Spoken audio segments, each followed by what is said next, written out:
स्वागत है एनवीएफ न्यूज पर। मैं हूं आपके साथ रोहित। दिल्ली के जंतर मंतर पर कॉकरोचों का प्रोटेस्ट हुआ और उस दौरान किस तरीके से बवाल किया गया, पत्थरबाजी हुई, गाली गलौज की गई, प्रधानमंत्री से लेकर इंडियन आर्मी तक को गाली दी गई। कई जगह सीसीटीवी कैमरे उपद्रवियों ने तोड़ दिए और फिर एक मांग रही 3 मांगों में से सीजेपी की कि एफआईआर दर्ज किसी पर ना हो।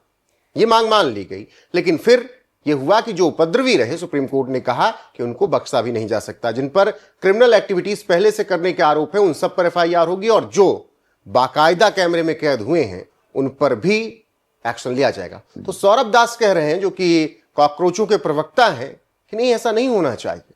मेरे साथ इस वक्त सुप्रीम कोर्ट के वरिष्ठ अधिवक्ता अश्विनी उपाध्याय जी, उनसे ही चर्चा करेंगे सौरभ दास जो कुछ कह रहे हैं। बहुत बहुत स्वागत सर आपका एनवीएफ न्यूज पर।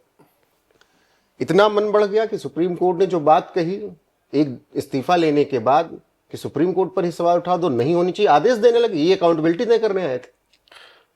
देखिए, इस देश में जब आप किसी को लिबर्टी देते हैं ना, तो वो उसको ग्रांट ले लेता है। उसको लगता है यार ये हमको ये मौका मिला है, फिर तो हम बड़े राजा हो रहे हैं। उंगली पकड़ाओ सर पे बैठ लेते हैं। बस यही कहानी हो रही है। पहली बात तो मैं आपको बता दूं कि अगर इस देश में शांति स्थापित करना है तो सबसे पहला काम करना चाहिए, एफसीआरए खत्म कर देना चाहिए जो विदेशी फंडिंग के लिए बना हुआ है। दूसरा, कम से कम 10 साल के लिए सारे एनजीओ पे ताला लगा देना चाहिए। याद रखिए, इस देश में लाखों की संख्या में ऐसे एनजीओ हैं जिनको चीन से फंडिंग हो रही है, दुबई से फंडिंग हो रही है, खाड़ी देशों से फंडिंग हो रही है, अमेरिका से फंडिंग हो रही है, यूरोप से फंडिंग हो रही है। बहुत सारे ऐसे एनजीओ हैं जिनको इस्लामिक कंट्री से फंडिंग हो रही है, बहुत सारे ऐसे एनजीओ हैं जिनको क्रिश्चियन कंट्री से फंडिंग हो रही है, बहुत सारे एनजीओ को चाइना से फंडिंग हो रही है। और आप इस बात को भी समझ लीजिए कि जिसको जहां से रोटी कपड़ा मिलेगा, मकान मिलेगा, जिसको जहां से रोटी चलेगी, यानी जहां से वेतन मिलेगा, वो वही काम करेगा। आप एनवीएफ न्यूज में हैं तो आपके जो एनवीएफ न्यूज का जो डिसीजन होगा वही आपको फॉलो करना है। आप उसी टॉपिक पे डिबेट करेंगे, आप उसी टॉपिक पे बहस करेंगे और कुछ उससे बात थोड़ी कर सकते हैं। तो सेम वही है। इस देश में जो एनजीओ कारोबार है, सरकार को एक बार 10 साल के लिए बंद कर देना चाहिए। ये पूरा का पूरा जो एक काकरोच और ये सब चला है ना, ये सब एनजीओ गैंग की खुरापात है। ये बड़े कोऑर्डिनेटेड वे में काम कर रहे हैं, क्योंकि मान लीजिए आपके पास 50,000 एनजीओ आपके अमेरिका से हैं, फंडिंग ले रहे हैं, तो अमेरिका से जो आदेश आएगा वो 50,000 एनजीओ उसी एक आवाज में बात करेंगे।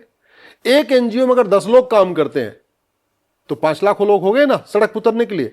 अमेरिका ने बोला भाई काम करो, 5 लाख लोग, सारी 50,000 एनजीओ के लोग फटाफट एक काम करो, सड़क उतर जाओ, नहीं तो अगले महीने तुम्हारी फंडिंग बंद हो जाएगी। सारे 5 लाख सड़क पे आएंगे। चाइना अगर कह दे, चाइना से मान लीजिए 20,000 एनजीओ को फंडिंग हो रही, चाइना बोल दे काम करो, इस मुद्दे को लेकर तुम लोग सड़क उतरो, अगर नहीं उतरेंगे तो चाइना फंडिंग रोक देगा। खाड़ी देशों से, दुबई से, जहां से फंडिंग आ रही है, वो लोग काम करो, इस मुद्दे पर उतर जाओ, तो उतरेंगे। हमें बहुत बड़ा खतरा पैदा हो चुका है इस एनजीओ से, इस विदेशी फंडिंग से। और ये 2010 में जो एफसीआरए बना, सरकार ने उसमें काफी बदलाव किए हैं, लेकिन वो पर्याप्त नहीं है। एक बार आपको कंप्लीट विदेशी फंडिंग पे रोक लगाना पड़ेगा, तब जाके होगा। जहां तक इस काकरोच पार्टी के जो प्रवक्ता और उत्तक कह रहे हैं, ये मनबढ़ केवल इसलिए हो गए हैं कि एक तो सुप्रीम कोर्ट ने इन लोगों की पिटीशन को एंटरटेन किया, इनकी नाजायज मांगों को भी इनको सेटिस्फाई करने के लिए एक्सेप्ट कर लिया, उस पर सुनवाई भी शुरू कर दी। और मेरा मानना है कि ठीक है, जो स्टूडेंट हैं, शांति से धरना देना ये सबका फंडामेंटल राइट है। जी बिल्कुल। लेकिन हिंसा करना किसी का फंडामेंटल राइट नहीं है। जितना फंडामेंटल राइट प्रोटेस्टर्स का है, उतना ही फंडामेंटल राइट पुलिस के लोगों का भी है। पुलिस के लोग कोई विदेश के थोड़ी हैं। अरे भाई, पुलिस के वो सिपाही, वो दरोगा, वो हवलदार जो ड्यूटी कर रहे हैं, वो पत्थर खाने के लिए पुलिस में भर्ती हुए हैं क्या? माँ बहन की गाली सुनने के लिए पुलिस में भर्ती हुए? वो जो प्रोटेस्टर हैं, जो पुलिस की वर्दी में है, वो लॉ एंड ऑर्डर मेंटेन करने के लिए पुलिस में आए, गाली खाने के लिए थोड़ी, सर अपना फुड़वाने के लिए थोड़ी। उनके सामने उनकी माँ बहन की गाली दी जा रही है, उनके सामने उनके ऊपर पत्थर फेंके जा रहे। स्टूडेंट कैसे, अगर जो पुलिस के ऊपर पत्थर फेंक रहा है वो स्टूडेंट कैसे हो सकता है? मैं तो कह रहा हूं कि अगर आपको मुकदमा वापस लेना है तो ठीक है, जितने लोगों के पास दिल्ली में जो आए, जिन्होंने नीट में अप्लाई किया हुआ है, जिनके पास नीट का एडमिट कार्ड है, वो देख लीजिए। उनकी चलो 4 गलती, अगर उन्होंने पत्थर फेंका चलो तो भी उनको माफ कर दीजिए। मैं तो कह रहा हूं नीट का एडमिट कार्ड चेक करिए, और नीट का एडमिट करने वाले एडमिट कार्ड जिसके पास है, अगर उसने 2 पत्थर फेंके चलो उसको भी माफ कर दो, लेकिन बाकी लोगों को तो नहीं होना चाहिए ना। उसमें वामपंथी भी जुड़ गए, नक्सली भी आ गए हैं, माओवादी भी आ गए हैं, अराजकता फैलाने वाले भी आ गए, जिहादी भी आ गए, कैसे कैसे लोग उसमें आ गए, जेब कतरे भी उसी में आ चुके हैं, मर्डर करने वाले उसमें आए हुए हैं, जिनको पुलिस ढूंढ रही है वो जंतर मंतर आके बैठे हुए हैं। क्या उनका मुकदमा वापस हो सकता है क्या? उनका तो नहीं हो सकता। सौरभ दास तो वही चाह रहे हैं। हाँ, सौरभ दास वही चाह रहे हैं। अब सौरभ दास अगर अपराधियों का मुकदमा वापस करवाना चाह रहे हैं तो फिर इसका मतलब क्या हुआ? अपराधी का समर्थक अपराधी होता है, जो अपराधियों का पक्ष ले वो भी तो अपराधी है ना। वो कोई कोर्ट में दलील थोड़ी दे रहे हैं। अगर एक बार वकील हो, समझ में आ रहा है कोर्ट में दलील दे रहे हैं, उनकी बेगुनाही साबित करें, समझ में आता है। वो तो बाहर खड़े हुए, कैसे हैं इनको? मेरा मानना है कि ऐसे लोगों के खिलाफ अब माननीय सुप्रीम कोर्ट को भी ध्यान रखना चाहिए कि ऐसे लोगों के खाने के दांत अलग हैं, दिखाने के दांत अलग हैं। ये प्रोटेस्ट के नाम पे भारत में अराजकता फैलाना चाह रहे हैं, ये प्रोटेस्ट के नाम पे भारत में अशांति फैलाना चाह रहे हैं। और उसके पीछे एक ही कारण है, इनको फंडिंग आ रही है, फंडिंग इनको आ ही रही इसी काम के लिए। और मैं सरकार से निवेदन कर रहा हूं, 10 साल के लिए एनजीओ पे कंप्लीट बैन कर दीजिए। जितने एनजीओ हैं सबका लाइसेंस रद्द कर दीजिए। वो चाहे लेफ्ट के एनजीओ हो, चाहे राइट के एनजीओ हो, चाहे सेंटर के एनजीओ हो, वो चाहे कांग्रेस के समय में उनको मान्यता मिली या उसके बाद मान्यता मिली। एक बार सारे एनजीओ को बंद करिए, सबका लाइसेंस खारिज करिए, नए सिरे से 2-4 साल के बाद फिर से एनजीओ को अपना लाइसेंस दीजिए, लेकिन एक बार बंद कर दीजिए। और एक बार इस एफसीआरए को खत्म कर दीजिए। तो नीट से ज्यादा एफसीआरए के लिए प्रोटेस्ट था क्या? ये सारा का सारा देखिए, इसमें बहुत सारे तरीके के लोग आए। यूनिफॉर्म सिविल कोड से पीड़ित लोग भी आ गए, बाबरी के प्यारे भाई बाबर भी आ गए, जिनको काशी मथुरा में जो सर्वे उर्वे हो रहा जिससे दिक्कत थी वो भी इसमें आ गए। ठीक है, जिनको ये जो गुलामी के नाम बदले जा रहे हैं, जो उससे परेशान थे, जो बाबर हुमायूं के खिलजी औरंगजेब के वंशज थोड़े इसमें भी उसमें शामिल हो गए। जिनको बीजेपी से नफरत है वो भी इसमें आ गए, जिनको आरएसएस से नफरत है वो भी आ गए, जिसको विश्व हिंदू परिषद से नफरत है वो भी इसमें शामिल हो गए। तो कुल मिला के एक स्टूडेंट का आंदोलन हुआ, वो जेन्युइन आंदोलन था शुरुआत में, लेकिन सब उसी में अपना हाथ धोने आ गए। और दूसरा, इस पूरे आंदोलन में मंत्री के इस्तीफे की बात हुई, राइट? और एजुकेशन रिफॉर्म पे क्यों नहीं बात हुई? अब मीडिया बाइट्स में वो एजुकेशन रिफॉर्म में बात कर रहे हैं, क्योंकि हम लोगों ने इतनी चर्चा कर ली ना कि आप बात करते हैं एमबीबीएस की सीट बढ़े, विद्यालय बढ़े, एमबीबीएस के सेंटर्स और स्कूल्स बढ़े, उस पर तो आपने बात नहीं की। एक मंत्री का इस्तीफा लेगा, क्या बदल गया? हो सकता है प्रहलाद जोशी होते आज, धर्मेंद्र प्रधान बन गए होते। मैं यही कह रहा हूं कि जब इन्होंने प्रोटेस्ट किया तो इन्होंने एक चार्टर क्यों नहीं दिया?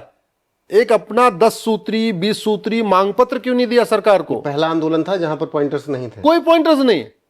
अरे अन्ना आंदोलन में कम से कम ये तो था कि भाई लोकपाल होगा, लोकायुक्त होगा, सिटीजन चार्टर लागू होगा, ये होगा, वो एक मांग पत्र तो था। इनके मित्र के लिए की मांग पत्र था, मंत्री इस्तीफा दो, मंत्री इस्तीफा दो।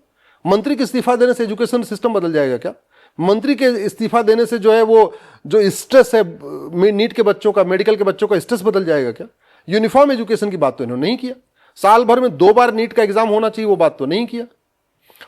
हर नीट, देखिए पेपर आउट कैसे हो रहा है, समझिए कि एक पेपर आता है और उसी में physics, chemistry, math, zoology, botany चारों होता है। तो वो पेपर अगर आउट हो गया तो उस चारों पेपर आउट हो गया, इसका मतलब लोगों ने पढ़ लिया।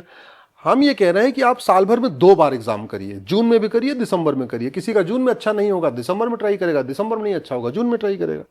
दूसरा, आप उसी दिन 2 पेपर करिए, एक फर्स्ट हाफ में करिए, एक सेकंड हाफ में करिए। फिजिक्स केमिस्ट्री को फर्स्ट हाफ में रख लीजिए, जूलॉजी बॉटनी को सेकंड हाफ में रख लीजिए। तो फिर 2-2 पेपर लीक कराना बहुत मुश्किल है। एक पेपर लीक, अगर एक ही पेपर में चारों सब्जेक्ट आ रहे हैं उसको लीक कराना आसान है।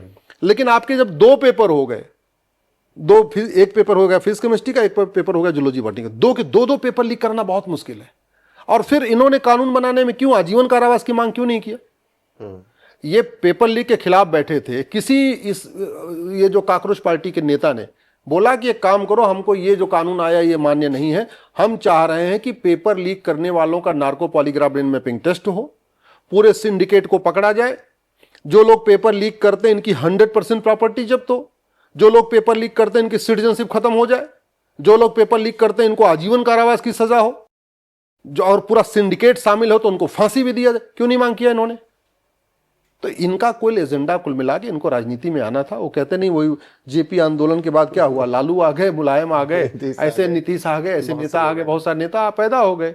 जेपी को तो कुछ मिला नहीं, उस आंदोलन जनता को तो कुछ मिला नहीं। अन्ना आंदोलन से भी केजरीवाल आ गए, बाकी लोग भी आ गए, पॉलिटिकल पार्टी बन गई, सरकार बन गई, भ्रष्टाचार रत्ती भर कम नहीं हुआ, जितना था उतना ही हुआ, उससे ज्यादा ही हो रहा है, कम तो नहीं हो रहा है। सेम इसका हाल है। कानून बना है नीट वाला, पेपर वाला, ठीक है, पहले से बेटर कानून है, लेकिन वो और अच्छा हो सकता है। अभी भी उसमें ये तो अच्छा है कि भाई ठीक है, उसमें 2 महीने के अंदर इन्वेस्टिगेशन होगा, 3 महीने के अंदर ट्रायल पूरा होगा, राइट। लेकिन 2 महीने में इन्वेस्टिगेशन तब पूरा होगा जब narco polygraph brain mapping test होगा, नहीं तो उसके बिना तो हो ही नहीं सकता। और होगा भी तो केवल प्यादे पकड़े जाएंगे।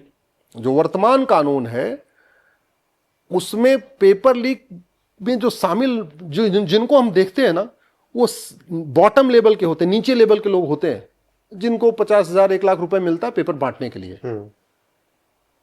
असली जो पेपर बनाने वाले हैं और जो इसको लीक करवाते हैं वो तो अभी भी नहीं पकड़े जाएंगे। जो कोचिंग माफिया हैं, जिनका 10-10 हजार करोड़ का कारोबार है, 5-5 हजार करोड़ का कारोबार है, 20-20 हजार करोड़ का कारोबार है। कितने लोग तो आजकल यूट्यूब पे फिजिक्स केमिस्ट्री मैथ की कोचिंग पढ़ा के 10-10 हजार करोड़ का कारोबार कर रहे हैं। वो लोग पेपर लीक करवाते हैं। पेपर लीक वो लोग करवाते हैं। क्यों? क्योंकि उनको पता है एक बार पेपर लीक हो गया और हमारा नाम हमने अखबार में छपवा दिया, देखो जी हमारे यहां से तो 10 बच्चे निकल गए, भी अगली बार हमारे यहाँ पूरी भीड़ लग जाएगी। तो कोचिंग के जो कारोबारी हैं, कोचिंग पे ताला लगाने की बात क्यों नहीं कर रहे हैं लोग? भाई हमारे देश में इतने बड़े बड़े वैज्ञानिक हो गए, बाबा साहब अम्बेडकर क्या कोचिंग पढ़ के इतने बड़े विद्वान बने क्या? 1990 के पहले तो कोचिंग होनी थी। तो कोचिंग की दुकान पे ताला क्यों नहीं लगवा रहे हैं काकरोच पार्टी? क्यों नहीं करी? कोचिंग बंद करो। जो 10वीं 12वीं में पढ़ाया जाता है वही एंट्रेंस एग्जाम में पूछो, और जो एंट्रेंस एग्जाम में पूछा जाता है वही 10वीं 12वीं में पढ़ाओ। ये तो काकरोच पार्टी मांग नहीं कर रही है। इसलिए कह रहा हूं ये एक बड़ा प्लान, बड़ा ऑर्गेनाइज, बड़ा मोटिवेटेड एक आंदोलन था। हो गया, चलो इसी बहाने थोड़ा सा कानून अच्छा हो गया, पहले से बेटर। लेकिन एजुकेशन रिफॉर्म पर अभी चर्चा नहीं हो रही है। बिल्कुल। और बाकी सुप्रीम कोर्ट की टिप्पणी और फैसले पर वही सवाल अब उठाने लगे हैं, तो वही अश्विनी जी का कहना है कि सर चढ़ा रखा है, इसीलिए ऐसी बातें कही जा रही हैं। बाकी मुद्दे क्या होने चाहिए तो वो भी सर ने यहाँ पर समझा दिया। अब आपकी राय क्या है कमेंट सेक्शन में जरूर बताइएगा। बने रहेगा हमारे साथ लगातार। नमस्कार।